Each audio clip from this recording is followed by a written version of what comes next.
Oh, hello everyone. Good evening, good Friday evening. Medyo late tayo ngayong gabi. Hello, how's everyone doing? Bago matapos ang week na ito, let's talk about health. Health ulit. So tonight, sasagutin lang po natin some of the questions that have been put in the comment section.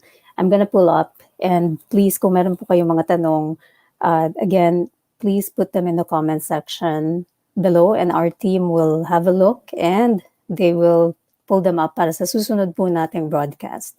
So I'm gonna go ahead and choose yung mga tanong na nilagay po dito. So unang tanong, si Miss Irene Onalutso, Doc, lagi po ako nagtra-travel dahil po sa work. Hirap po para sa akin maging consistent. Paano ba maging consistent? So this is a great question. Marami pong mga tao usually are setback by work. So this is a great question. Sa mga tao po na lagi, it's either graveyard shift, yung iba kasi yun ang issue sa kanila, sa work nila. Yung iba naman, katulad nito, nagta-travel, doing field work. So the best thing is preparation. It's best to prepare. Kailangan pong paghandaan if you know that you're going to travel. So it's best to organize yung mga pangangailangan ninyo. Tutal, alam naman na ninyo, you're already expecting that you're going to travel. Then, ang maganda is to create a list. Dapat meron kayong parang go-to, just like how you're packing up for travel na mga damit ninyo, mga ganun. Then you have to create also a list of things that you can take with you na pwede ninyong madala sa inyong travel na meeting your requirements for low-carb lifestyle. Ngayon, kung syempre limitado lang din ito kasi hindi naman mo pwedeng dalhin lahat ng kusina mo, right? And so, the other option is to create a list ng mga pagkain na, if you have our food guide, then that should be easy. Download nyo lang yung food guide na yun kahit nasa labas kayo.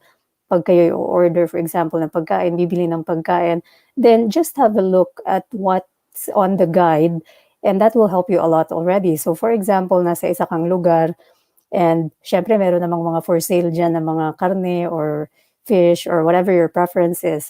And then, pwede ka namang bumili na lamang dun sa grocery nearby kung saan ka nag-travel ng mga vegetables to add on to your low-carb plate. Kung mga hindi pa nga po pala kayo member sa community natin, kasi I talk a lot about this, yung mga low-carb plating, nandoon din yung ating food guide that will help you, yung mga proteins, mga ganon. If you're not yet a member, please join. Ito pong ating community, the Level Up Wellness Community. Nandito rin yung link niyan. So please join that community also sa mga hindi pa po nakaka-join kasi marami po doon ng mga resources from our members.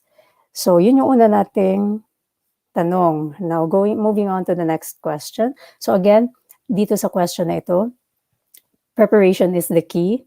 Kung alam mo na magta-travel ka, take whatever you can with you para ikaw ay siguradong merong, you have all your essentials, like your proteins, kung maaring magdala ka, your carbs, mainly, alam niyo naman, carbs is not really essential, pero pwede na kasi yan bilhin doon sa kung saan man kayo magta-travel. So ito yung mga vegetables natin, low-carb veggies, mga ganun po. And then finally, yung inyong fats, pwede rin dalhin yan. So pwede kayong magbaon ng, for example, MCT oil.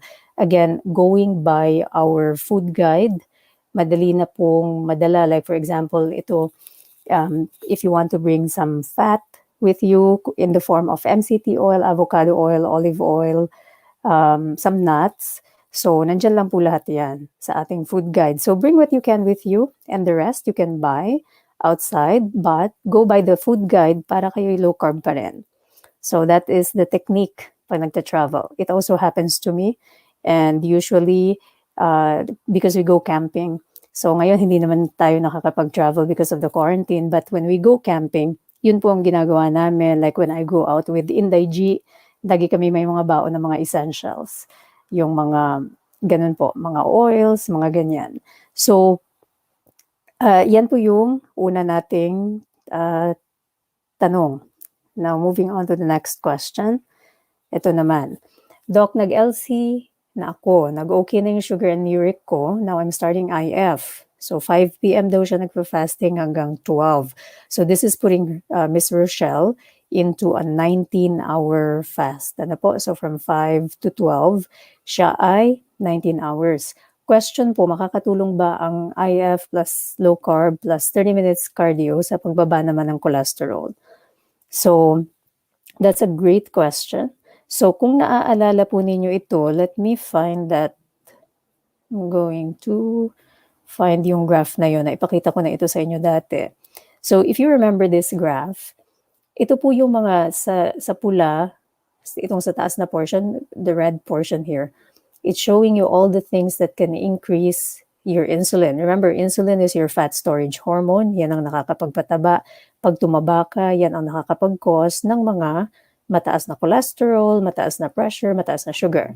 So, you want to decrease insulin as much as you can. So, tingnan natin dito sa baba, sa green section, what are the things that can decrease insulin?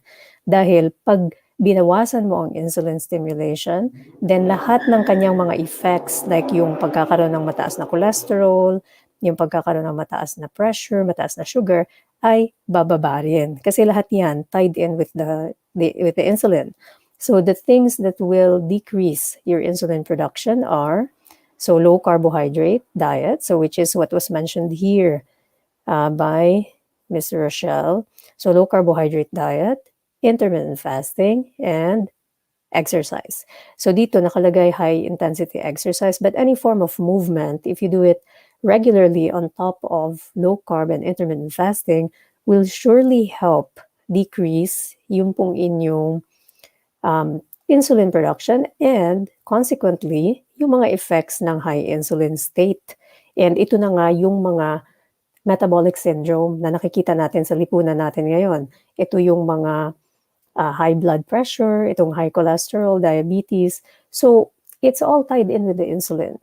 So, do the things that will decrease insulin and magdi-decrease din yung mga medical conditions na yun and can even be reversed as we have seen in so many of our patients. So, naturally, nare-reverse. So, great question ito. Salamat po sa pagtanong. So, ang answer dito ay yes. Intermittent fasting, low carb, at cardio ay makakatulong sa pagpapababa ng cholesterol sa pamamagitan ng pagpapababa ng insulin. So the next question, Miss Anna Rica. Hi Doc, Anna here from Davao City. Tanong ko lang, pasok sa low carb ang Herbalife protein shake. Thank you for future answer.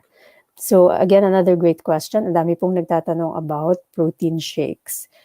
So the main thing is, alam niyo naman, lagi kong pinopromote, if you can eat from whole foods, that's the best. Kasi the less processed something is, the closer it is to its natural form, yung tinatawag po nating whole foods, mas healthy siya. Kasi hindi nagdaan sa mga chemicals, the body can really process it because that's how we are made. Evolution-wise, yung human body can process also the natural things that are in nature. Ngayon, itong mga protein shake, kailan nga ba kailangang inumin itong protein shake na ito? Usually, this is for people who are, for example, I'll give you a scenario na very common. Mga nag-intermittent fasting, low carb na mga vegan, pero nag-workout din. So, why would someone like that need a protein shake? Number one, yung mga vegans normally cannot meet protein requirement. If you remember, I always tell you about yung protein requirement natin. So this is for someone who is moderately active, at least 1.2 to 1.7 grams per kilogram body weight ang protein requirement ninyo sa isang araw. So usually the vegans, dahil sila ay hindi kumakain ng meat, right? And sometimes wala rin sila yung mga dairy like eggs. So it's hard for most of them to meet itong protein requirement na ito. Imagine, if you are a 50-kilogram woman, so kung 50 ka, then 1.2, yung lower limit nito is 60 grams of protein. Kung kinakain mo lahat lang plants, it's hard for you to meet that 60 grams. If you remember, tingnan po natin ito. Let's have a look at this visual. Kung naaalala nyo, ito yung example ng oh no, not this one. Saan na yun? I don't have it with me, but I have a visual sa aking platform, sa isa kong page about the net carb the grams of protein in specific food. And so, kung hindi mo ma-meet yung protein requirement mo, you will really get into a state of imbalance. And so itong mga ganito, mga cases ng mga vegans, they will need to have some form of protein supplementation. And so kaya nga na-invento yung mga protein shake. And idagdag pa doon kung sila ay very active. So karamihan ng mga vegan, they're also into, for example, yoga, and there are some forms of that can be quite intense. So pag active ka, edi mas lalo kang nakakapag-burn ng energy, all the more that you need to really top up your protein kasi you're building muscle mass. Otherwise, mag-waste away yan eh. If you're not meeting your requirement, you're super active, you're intermittent fasting, you're low carbing, then magkakaroon ka ng protein deficiency at some point kasi hindi mo na meet yung requirement na yun. Given that all those things are really helping you get into yung fat burning state, pag super lean ka na, tapos hindi mo ma-meet yung requirement mo ng protein, there will be an imbalance. So yung mga kasong ganon, yes. However, kung ikaw ay, number one, ay able to eat and meet your requirement, katulad nito, you're meeting this requirement, 1.2, let me find that. Hanapin ko nga. Yeah, if you're meeting your requirement, na nakakakain ka ng 1.2 gram per kilogram body weight. So dun sa example natin na 50 kilogram woman needing 60 grams of protein per day, madali lang ma-meet yun. So pwede ka lang kumain ng isang like palm-sized tuna, for example, tuna. So that's gonna give you already 30 grams. Kumain ka ng, let's say, dalawang itlog, that's already gonna give you 15 grams. So ilan na yun? 45 grams na yun. And then, kain ka ng nuts, another 15 grams. You've already met your requirement for the day. So ngayon, if you are falling into this scenario, plus, ikaw ay sedentary, hindi ka naman nag-exercise lagi, you don't need to actually have your protein shake. Bakit? Mag-exist ka na. Nag-protein shake ka, concentrated yan. Yung mga protein shakes na yan, a scoop will have like concentrated amount of protein, you're already meeting your requirement. So you don't need that. Second of all, if you should need itong mga protein shakes na ito, always read the label. Lagi ko pong sinasabi sa inyo, you have to be aware. Babasahin lagi, ilan ba yung carbs nun? Ilan yung net carbs doon sa ating label? So that's the thing to consider. Always try to meet your requirement from whole foods. And then kung sa whole foods na yan, hindi pa rin ma-meet yung requirement mo, then dun mo na i-consider. And also your activity level, right? Kasi kung ikaw ay very, very active at napapansin mo, nag-lose ka na ng weight masyado dahil kino-combine mo na lahat, low carb, intermittent fasting, activity. Tapos, napapansin mo you're getting too lean, which is usually what happens to me. Then, may mga days na I would occasionally, hindi naman all the time, kasi I'm able to meet my requirement of protein through whole foods. But there are days when I'm working out, kasi medyo intense po yung workout ko. If you haven't seen my workout videos, I encourage you to check them out. Then, it would be that scenario na kailangan mo ng protein shake. But again, be mindful of yung protein shake na inyong kinoconsume. Kumusta ba ang asukal niyan? How's the net carb amount? So yun po yung sagot doon sa question na yun. Thank you. Sunod pong question is, ito na yung sunod na question. My question, is it possible to do low carb when you have thyroid disease? Thanks po and God bless. So maraming salamat Ms. Wenny Lambert sa question na ito. So just like many other medical conditions, and this frequently comes up sa atin pong mga sessions, just like any other medical condition, number one, always make sure na ang medical condition ay stable by checking in with your doctor. So sa mga platform po na ganito, nakakapagbigay lamang kami ng general advice. We do not know your individual particular circumstance, yung buong picture, kasi we haven't seen you, we haven't done your labs, haven't done yung physical exam, and full history. So always check in with your own provider.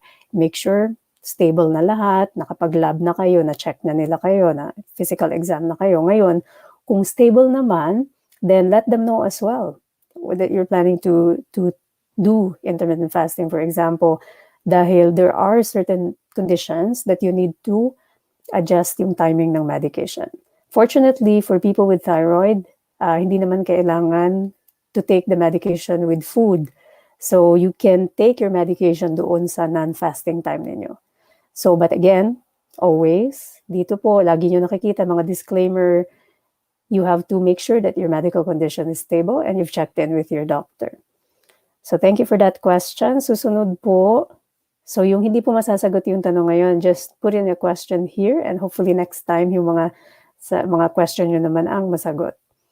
So, Miss Vivian asks for ectasia. I'm developing skin rashes when I started intermittent fasting. May I know the cause of this? So ito, great question. So skin rash, sino pong nakakaalam kung ano yung skin rash na yan kapag ka nag-intermittent fasting? Lagay po nga natin sa comments. Tingnan natin, sino pong makakasagot? Marami dito sa ating mga nanonood. Ang maraming alam na about low carb and intermittent fasting. Sino po sa ating mga community members ang sasagot dito sa question na ito about skin rash? Okay. So, wala pa ako makita. Anyhow, skin rash. So, skin rash, ito po yung one of the common things when you're doing, when you get into that state kung saan kayo ay pumasok na sa tinatawag na ketosis, yung gumagamit na kayo ng ketone bodies to fuel you dahil, it doesn't only happen in IF, it also happens in low carb, in keto especially. Kasi pag pumasok na po kayo sa ketosis, what's happening is you're utilizing a different form of fuel for energy. And ang nangyayari po doon, yung byproduct noon, which is supposedly acetone. So, napoproduce yan sa loob ng katawan natin when we're in ketosis. This byproduct gets produced and it goes to the skin, apparently, and yun yung nag-evaporate and it triggers this rash. So, ito yung tinatawag na keto rash, or it can happen as well in IF. Kasi when you're in intermittent fasting and pumasok na kayo sa fat burning, ketosis state, then nangyayari din po ito because of the byproduct, yung acetone. So, ano bang solusyon dito? Number one, kung matinding-matindi, you can try to add a little bit more, not, super dami, but a little bit more carbs just to slowly ease into the process. Make sure that you're hydrating well. Try to take lesser inflammatory food. So, more intake ng mga green leafy vegetables, mga cruciferous vegetables. Yun po yung strategy dyan.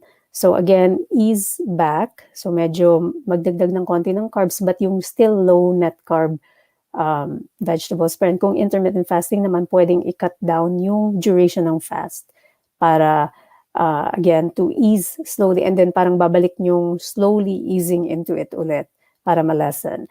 And many times naman, this is very individualized. I can't tell you kailan yan mawawala. But in many cases, it will adjust. Hindi naman po yan dangerous. It's just an unexpected side effect when you get into ketosis. Kapag kayo ay nagbe-burn na ng fat and nag-evaporate itong mga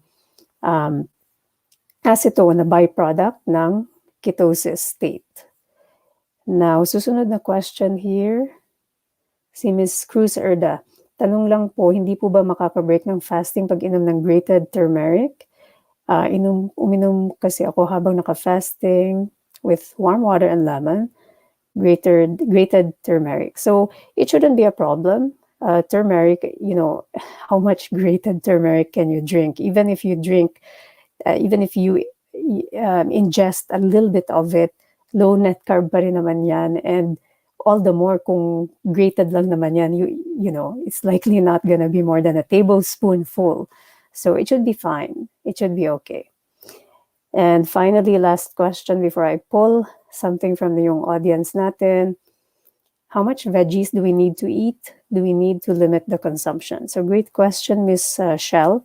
So basically, again, we go back to the basics. So pag tayo ay naglo-low carb, we are trying to limit our carb intake to less than 50. Kasi in-encourage natin po ito.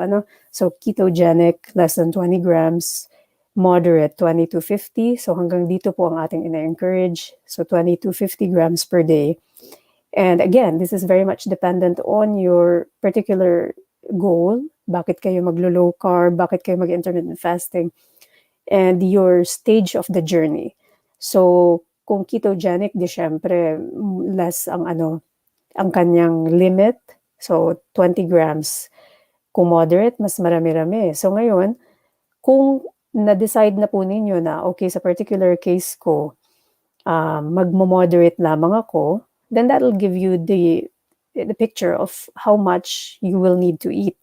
And pakigamit na lamang po ang ating food guide para kayo ay magabayan tungkol sa mga maaari nyong kainin na mga low-carb veggies. So most of these are, less than 6, less than 8 grams. Some are really low, like yung mga lettuces, mga ganyan. So if you're eating mainly from this, na uri ng carbs, then pasok pa rin po siya dun sa moderate. So merong mga specific apps na makakatulong sa inyo to know kung ilan ang net carb ng kinakain ninyong gulay. Papasok nyo lang siya dun sa app and it'll tell you the net carbs, and you can from then determine kung lumalagpas na ba kayo or hindi. So to answer that question again, ilang carbs ang kakainin per day? It depends on your goal. Depends on your goal, your particular phase of your journey, kung kayo nagsisimula pa lang or kayo by maintenance phase na, ano ba yung inyong goal na net carb allowance per day. So yun po ang magdedetermine how much ang kakainin niyo, and to help you, there are some apps that you can use. So yung Senza, Life app, pwede nyo ipasok dun yung mga gulay na kinakain niyo or other carbs that you're eating, and it'll give you the net carb of that particular vegetable or food item. So ngayon, I will pull up a few questions. Give me a moment. Yan. So question dito. Tingnan natin. Okay, hello Marlene. Hi, thank you for watching sa YouTube. Miss Sally Salis, hello. Glad to know you're fine. Okay, from Subic, Miss Roselle Mercurio. Thank you for watching, Miss Roselle. Miss Regs Jacob, hello. From Oman, si Miss Trisha Maser, hello po. Hopefully kayo ay safe lahat dyan. Dito rin po si Miss Therese Ovilkang. And mga kababayan ko sa Bicol, maray na bang gitabi sa Indo Gabos? Miss Elena Bernardo. Kumusta po kamo dyan, Gabos? Yeah. And hi, Ate Lily, how are you? Thank you for tuning in. Okay. Okay, so Miss Trisha, maganda ito. Miss Trisha Maser. Doc, bakit baka po masagot ninyo ako? Ba't po ganun? Kung kailan ako nag-exercise, tumataas ang timbang ko. Okay, so exercise. Exercise is good for overall health. Pero is it reliable as the only way para matulungan kayong mag-lose ng weight or mag-maintain ng timbang? Sige nga po, sa mga matagal na nagpo-follow sa akin dito, yung exercise po ba, is it reliable as the only way? Ito, may follow-up yata si Trisha dito. Sabi nila kasi kailangan mong kumain ng protein pag nag-exercise. Ba't ganun? Kung kailan ako nag-exercise, saka naman. Okay. So, great question. Yeah. Sino po makakasagot ng kanyang tanong? Well, yung tanong ko po muna. Ang exercise ba is reliable as the only thing? Bakit, is it reliable as the only thing that you should do kapag ikaw ay gustong mag-optimize ng timbang or magbawas ng timbang? So if you haven't watched my video yet, ito si Miss Miriam, sabi niya, hindi po. So tama si Miss Miriam, hindi po siya reliable for weight loss. Exercise is for overall health. Maganda siyang pang-supplement kung kayo po ay nag-low carb na pag na-optimize na niyo yung inyong nutrition, maganda siya na pang-dagdag, pang-supplement and for overall health. But, so 80-20 rule po, 80-20 rule. 80% will still come from nutrition. So this is a rough guide. Hindi naman yan, specific na science na 80% lahat from food, but it's just a general guide to tell you that majority of the thing that will help you with your weight loss and weight optimization will come from nutrition. So ito po yung low carb nutrition na pinopromote natin and tamang panahon ng pagkain, which is the intermittent fasting part. So Miss Tricia, kung hindi mo pa na-optimize ang iyong low carb nutrition, so hindi ka pa naglo-low carb, tapos hindi mo pa rin nasusubok mag-intermittent fasting, then mahirapan ka talaga mag-lose ng weight, and especially kung nagdadagdag ka ng protein, kasi sabi mo nga, dahil nag-exercise ka, nagdadagdag ka ng protein. So imagine, if you're going into like a positive balance ng energy, right? Yung intake mo, dahil nagdagdag ka ng protein, outweighs yung burning na ginagawa mo from exercise. You can only burn so much sa pag-exercise. It's unusual to be burning more than, let's say, 600 calories sa pag-exercise. Matinding-matindi na yun. Kahit 300 calories, ang hirap i-burn nun kung sa exercise lamang. So, imagine, mas maraming pumapasok, konti ang nababurn, then positive energy balance, right? You will gain weight. So, optimize your nutrition first. Yan ang kasagutan dyan, Ms. Tricia. If you're not member of our community yet, please join ang ating community, Level Up Wellness Community. Doon makikita mo yung mga taong nagko-combine nitong low-carb lifestyle and yung exercise din. Kasi talagang kailangan mo siyang pagsamahin low-carb, intermittent fasting, exercise to really help you with your weight loss journey. So sana nasagot ang iyong katanungan. And let me see. Okay, so Mr. Adids Dimaano. Great question. May bicuspid valve po ako. So unang-una po, sir, pinaka-una is again, unang-una kasi I don't know this particular nitong bicuspid valve ninyo. Kayo ba ay stable? Ang inyong cardiac condition ba ay stable? May mga kinailangan na ba kayong surgery? Meron ba kayong mga maintenance medications? Yun yung unang tanong lagi. Ngayon, ensuring na stable naman ang inyong medical condition, usually, low-carb lifestyle, intermittent fasting is okay. Again, general information po ito. I don't know your particular medical condition, but if you are stable, then generally this kind of lifestyle, yung low-carb intermittent fasting, has been proven in different researches to be good for people with heart disease as well.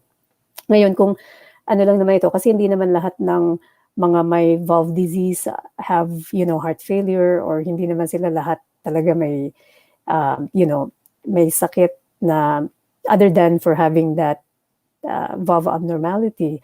So, kung general health maintenance lamang po, then certainly nakakatulong po itong lifestyle na ito. And so, ano nga bang kakainin?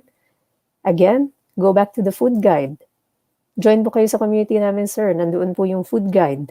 And you can also download that. Nandito rin yan somewhere sa Filipino Success Movement page. Nandyan din yan sa page ko, yung Iris Radev MD page. Nakapost po yan, yung guide na yan.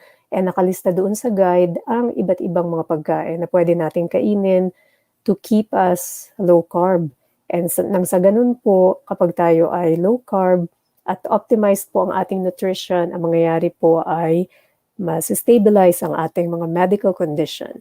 And samahan pa syempre natin yan ng, proper sleep, kung may clearance sa doctor, proper regular movement, then lalo pong gaganda ang inyong cardiovascular state of health. So maraming salamat po sa inyong tanong. So give me a moment. Let me pull up maybe 2 more questions. And then magkita na lamang po ulit tayo. So 2 more questions here.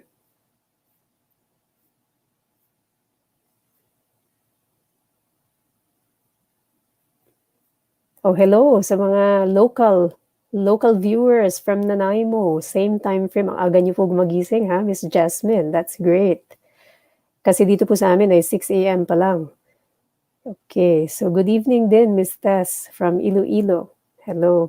Miss Malu, hello. Thank you for tuning in. Nice to see you here. Miss Catherine Lacson, hello po. Yes. Okay, so ito po, nasagot na kanina, Miss Teresa Lee. Again, it should be, try to get your food, try to meet your protein requirements from whole foods first. Ngayon, kung kailangan talaga, pakipanood nyo lang po yung replay nito. Kung kailangan talaga ng protein shake or supplement or whatever that is, read the label. Tingnan natin kung yung carb content po doon ay zero. Should be zero or really low carb para po ito ipasok sa ating lifestyle. But again, I cannot account for yung other ingredients po ng inyong iniinom. So it is up to your discretion. For me, the important thing is consult your doctor lagi. Depends on your specific medical condition. Pero kung maaari natin gawing natural.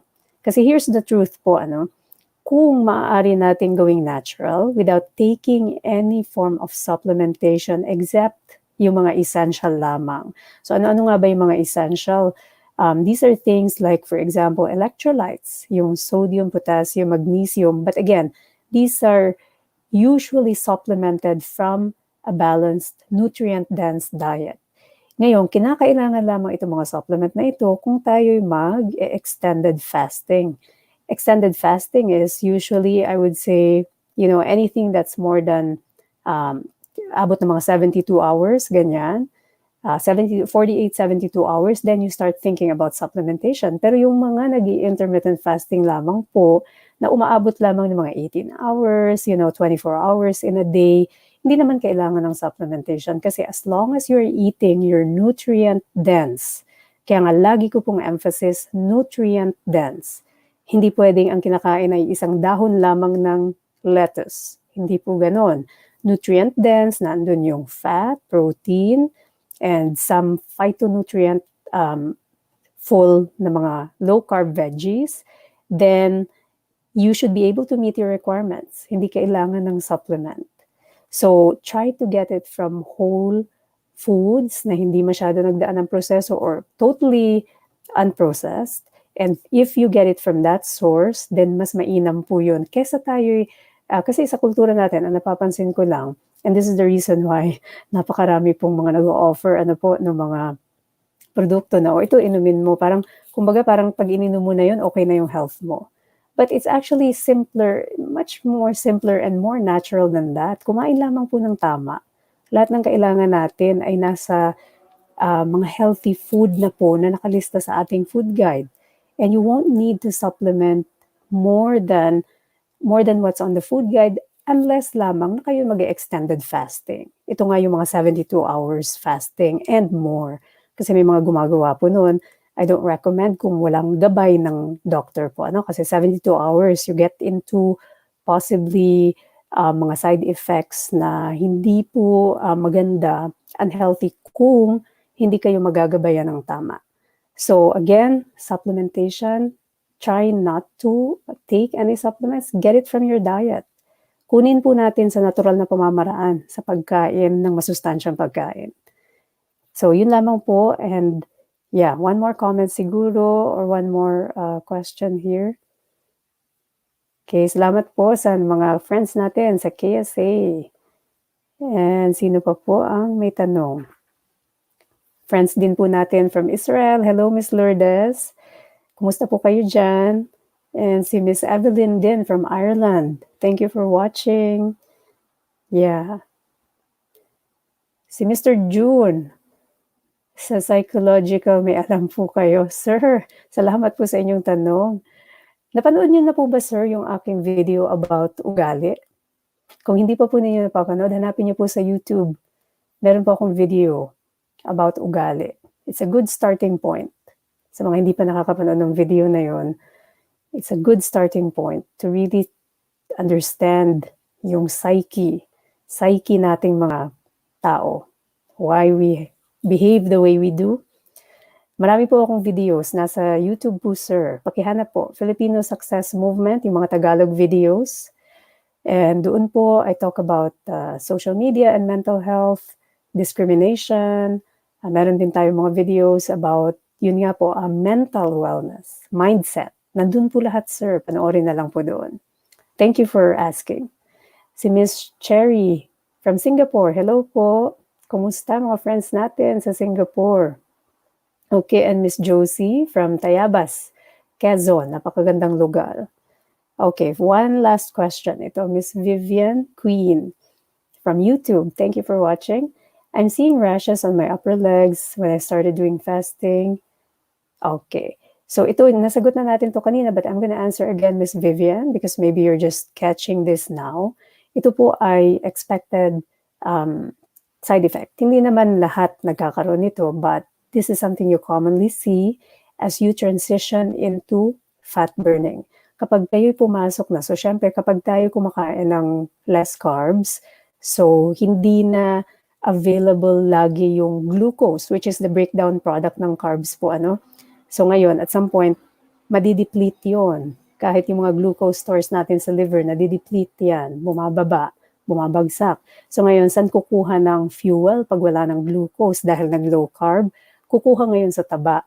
So ngayon, yung taba natin, pag natutunaw yan at nagpa-fat burning na tayo, then magkakaroon syempre siya ng mga byproducts. And yung byproduct na yan, which are yung ketone byproducts, isa na dyan yung acetone, it can evaporate on the skin and cause itong rash na ito.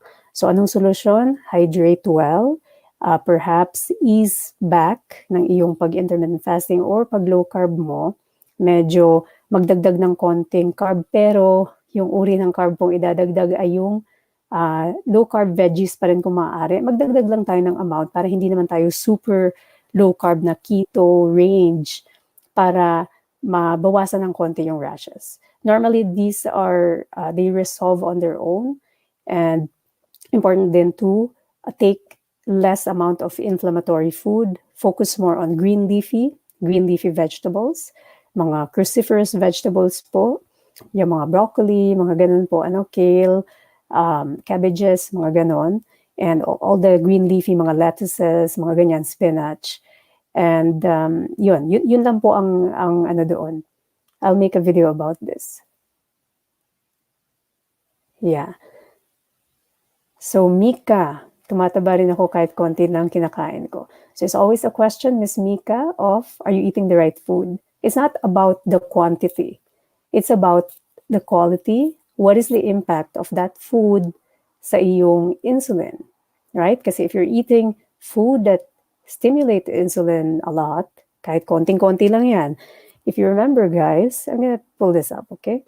So let's say wala kang kaalam-alam sa low carb. Sabi mo sa sarili mo, okay, kakain ako ngayong araw na ngayon ng isa lamang napakaliit na cup, not even a cup of rice. Pero tingnan niyo po, yung napakaliit na amount na yan, or maliit na amount ng spaghetti na ito, is already giving you 50 grams of net carbs per day. Yan lang po yan. Wala pa dyan yung ulam. Wala pa dyan yung kakainin mo mamaya. Karamihan ng tao kumakain 3 times a day. Imagine, 1 meal mo lang to, 50 grams na agad kinain mo. Hindi naman marami. Right? Hindi naman siya marami. Pero it's the kind of food that you eat and yung effect niya sa insulin. And versus ito, tingnan niyo po ito. Yan. Tingnan niyo yan. Ito naman, napakarami, dami niya sa plate. But look at that. 20 grams lang ng net carb. It depends on the food that you eat. And the main guide, Miss Mika, again, I always bring you back to our food guide. Kung kakain ka mostly from the green section and from the yellow section, then mababa yung net carb niyan. And so, even if you eat a little bit more, like in this case, nakita natin, dami Parang ang dami, 20 grams lang siya. Look at this. 50 grams. Ayan, wow. Isang plateful. Ganda, 50 grams. Compared to this, 50 grams din yan. Konti nga, kapiranggot, but what's the quality, right? What's the effect on insulin? Ito rin, katulad nito. right? Kumain ka, isang piraso lang ng banana. Look, 20 grams ang nasa banana. Compared sa kumain ka ng coconut meat, 6 grams, right? So it depends on what you eat. It's not the amount. Certainly, again, I always emphasize, hindi rin siya nakabase sa calories, but more on the net carb. Yun talaga yung key. Yun ang susi ng weight loss, net carb. So join po kayo sa community namin. Again, Level Up Wellness Community. And yung mga ibang questions na hindi po nasagot ay sasagutin ko na lamang next time. Yun pong mga exciting po ito, yung pong mga gusto ng karagdagang gabay. You really want a guided program, merong exercise, merong meal planning, may Zoom meeting with me every week, merong live workout, meron ding low carb, solid foundations, and meron ding intermittent fasting, then I encourage you to please join yung ating Level Up Wellness Program po. So the Level Up Wellness Program is currently, siya ay, naka-pre-launch siya. Sa Monday po ang kanyang full launch. Take advantage po kasi malaki yung kanyang current discount sa ngayon.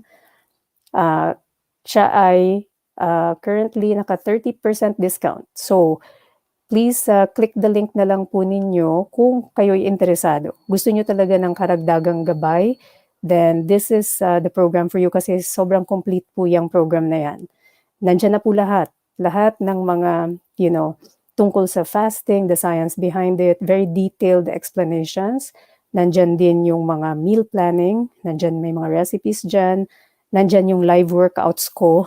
If you are my follower and you want to have same toned body, and nandiyan din po ang opportunity to work out with Coach Alan and myself. So, nangyayari po yan sa loob ng program. So, kung naman gusto po ng free resource, then please join our Level Up Wellness Community. Okay? So, Level Up Wellness Community po, nandyan lamang po yan. So, I'll see you again soon. And bye for now. Just put in your questions na lang po, sasagutin natin sa susunod. Bye!